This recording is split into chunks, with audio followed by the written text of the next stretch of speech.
Hi, everybody. Today's date is Wednesday, the 8th of January, 2025. And today I'm absolutely delighted to have the lovely Mark D with us. Mark comes from God's country, Ireland.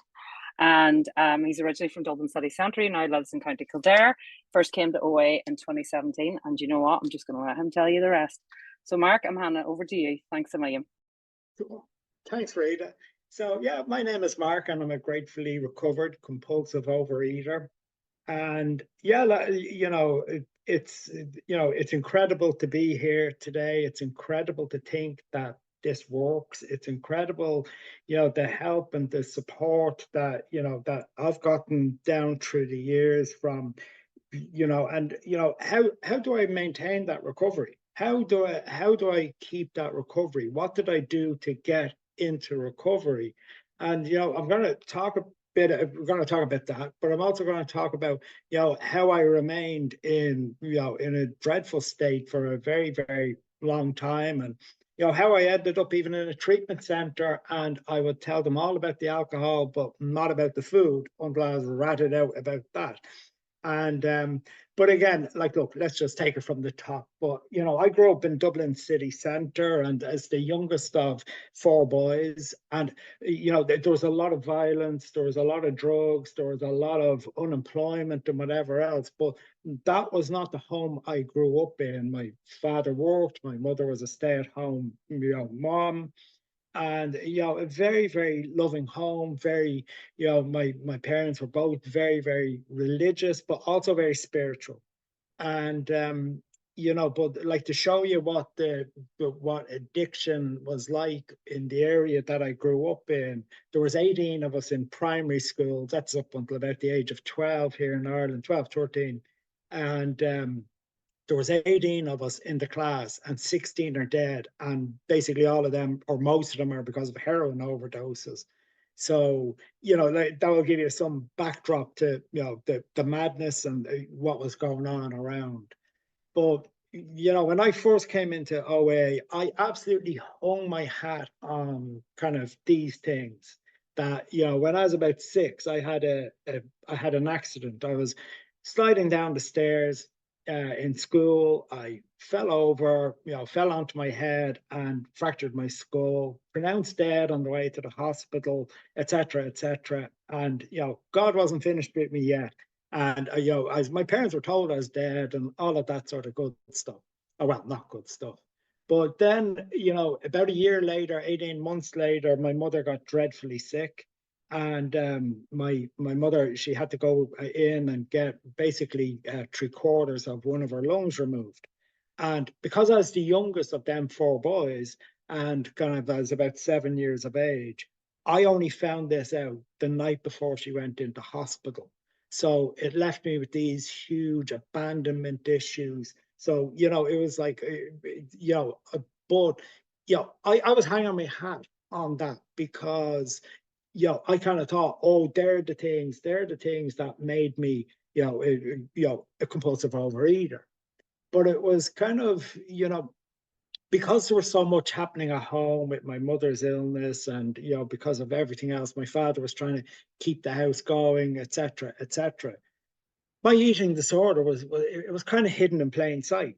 That because I was the youngest, and I was the first one home from school, I was the one who had to start cooking, and I was cooking extra of X, Y, and Z products, and all of them are going into me and not my three older brothers and my father.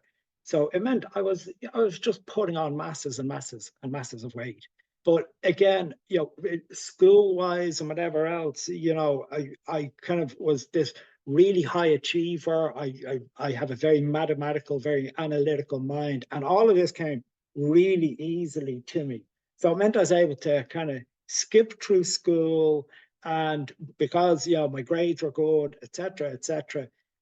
Again, I was kind of hiding in plain sight that there was something badly, badly wrong.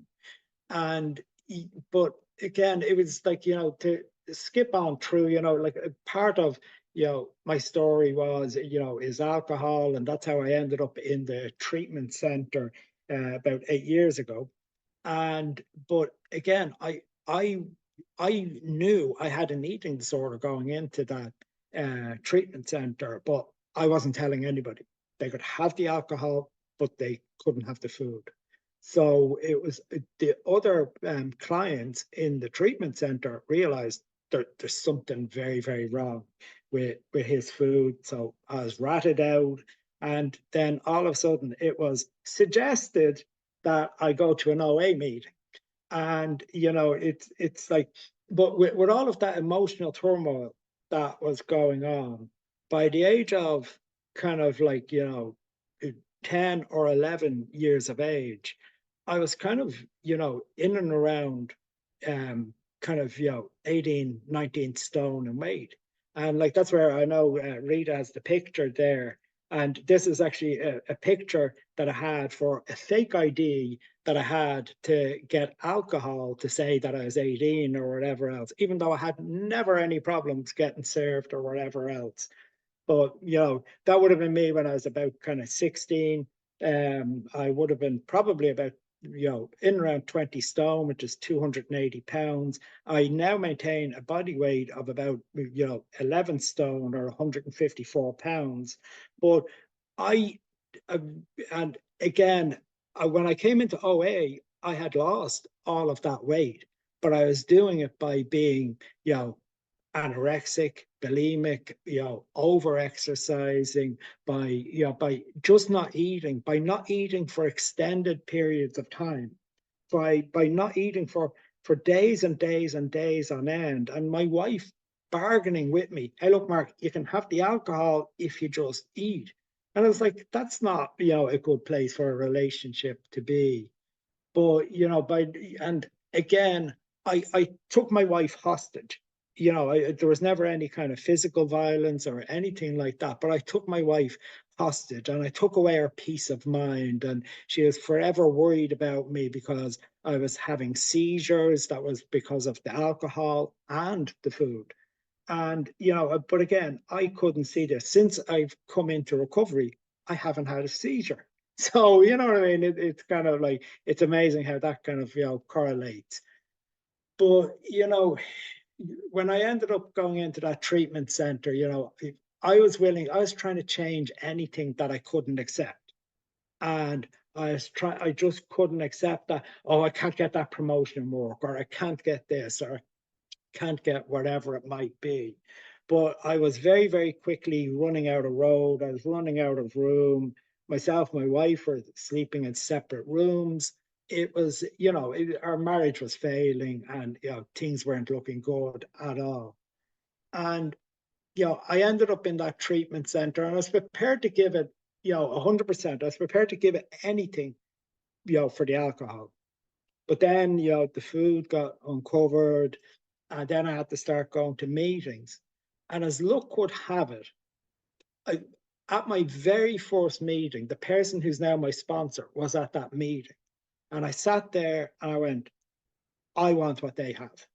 And it was just this absolutely, miraculous thing. I don't really remember a whole pile about that meeting, but I wanted what they had because they were just carrying a message of depth and weight and substance. They seemed to have their life together and they were able to, maintain a healthy body weight without having to do the crazy ass things that I was doing. But like it is that thing of like it's like that bit about Ebby in the big book of he was fresh skinned and he'd come to pass on his experience. And after a while I asked him to be my sponsor. And and I'd been going to meetings for about 8, 9 months at that stage, and I was starting to physically feel a lot better. I was able to maintain my abstinence, but I realized my head, the emotions, etc., they were still kind of not so great. So that's where I just kept on hearing. And I'm an analyst by trade. That's what I do. That's what my job is. And the thing is, I know you're not meant to compare or etc. etc. But what I started seeing was people who had a sponsor, who done the steps, who had a higher power, they were the people who were really well. They were the people who seemed to have that life beyond your wildest dreams, or they seemed to have, just something, that inner peace that I had never had whatsoever. And it was when I did the steps, I realized that, hey, look, all of this stuff was an issue for me. From the very moment I think I had my first memory, I just always had that washing machine head, whatever it might be, that, not comfortable in myself. At one point, I actually thought that I was adopted. I thought I didn't belong or whatever. I just didn't feel as though I belonged at all. And I remember sitting down with my sponsor, and I remember my sponsor, and I thought this was great because my sponsor said to me, it doesn't matter about the food or the alcohol. You have the disease of more, the disease of now, and the disease of never enough. So I went, oh, that's brilliant. I don't have to look at the food, or I don't have to look at whatever. I just have to look at them bits. But, and it's not just with alcohol or food, it's with anything. I can be like that, and just that, emotional turbulence or whatever it was. But, I had an emotional illness that had a solution. And every time there's something wrong with me, always, always, always, there's something emotionally wrong with me. And, when I think of, like, what is the solution? How do we get better? And, there's a particular part in the big book that I love. And when I came into program force, I had no higher power. I had no God in my life. I had turned my back on all of this because screw you if you can, do this to me. Screw you if you can do that to my mother. Screw you, etc., etc. So, like that part in the big book on page 45, where lack of power, that was our dilemma. We had to find a power by which we could live, and it was to be a power greater than ourselves. Obviously, but where and how were we to find this power? Well, that's exactly what book is about. Its main objective is to enable you to find a power greater than yourself, which will solve your problem. So I had to find that higher power. And, again, there's a wonderful piece on page 567. I'm not going to read it, about, the variety of spiritual experiences. Because, Bill had that road to Damascus thing where it was like a flash of lightning and God is in him. Whereas, sometimes it takes a little while. And for me, it did take a while and a bit of, exploration and whatever else. But, for me, this is a very, very spiritual, it's a very, very spiritual program. And when I came to God, when I came to get that God in my life, which is, which for me is God, but for anybody just wants that it's, something greater than you, that was a real game changer because I had my meetings and that was really, really helping. I had my sponsor, that was really, really helping. I had a higher power or a God in my life. And again, that was really, really helping. But, again, I wasn't only a binge eater, I was also a binge thinker. So, again, it was the steps that helped me see and identify that all of these things were um, that was my thing of, like, again, I heard somebody share in a meeting recently that, they'd let the shitty committee come in. And like that was me. I'd be sitting there and I'd try and work out and analyze all this stuff in my head. But my best thinking is what got me, sitting in a treatment center. But, you know, for me, the thing that got me well, the thing that helps me be in recovery just a day at a time, contingent on doing the work, is by doing the steps. And like step one is just that admission and acceptance, the admission that, hey, look, you're sitting here in an OA meeting, you probably know there's something wrong, or you have a fair out suspicion. But the acceptance piece that, hey, look, the game is up. That might that and that for me took a good while longer. Step three, handing our will and our lives over to God. Yeah, that again took practice. Again, I hand it over each morning, and I try and leave it handed over. But there's many a day where I take back, driving the bus, and them days can be very disastrous. For step 4 and 5, I had to hold back nothing. And again, my sponsor agreed to be my sponsor and said, as long as you're brutally honest with yourself and hold nothing back, I will sponsor you and I'll go to the ends of the earth to help you.